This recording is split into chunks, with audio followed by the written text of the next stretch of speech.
Ini kira-kira sambanya kakak ada ekspektasi offer di berapa nih? Jatuh nggak sih harganya? Iya, jujur kalau misalkan samba itu mau brand new or even use-nya itu dia offernya jauh lebih rendah marketnya daripada model kayak Jordan, Nike atau New Balance. Terus ini ada beberapa bagian defect kecil kayak di sini nih. Paling kalau misalkan samba aku bisa ambil ya untuk jual putusnya itu net di 900k. Sejuta nggak bisa? Kalau sejuta aku bisa kasih itu tapi di harga trade-nya. Kalau misalkan kakak mau tuker tambah sama sepatu kita yang lain. 9,5 nih nggak bisa kak?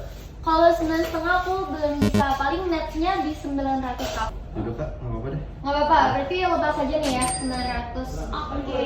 Paling aku nanti minta nomor WhatsApp sama nama kakak aja ya. Untuk proses selanjutnya nanti bakalan dibantu sama admin WhatsApp-nya. Aman ya? Thank you kak, hati-hati.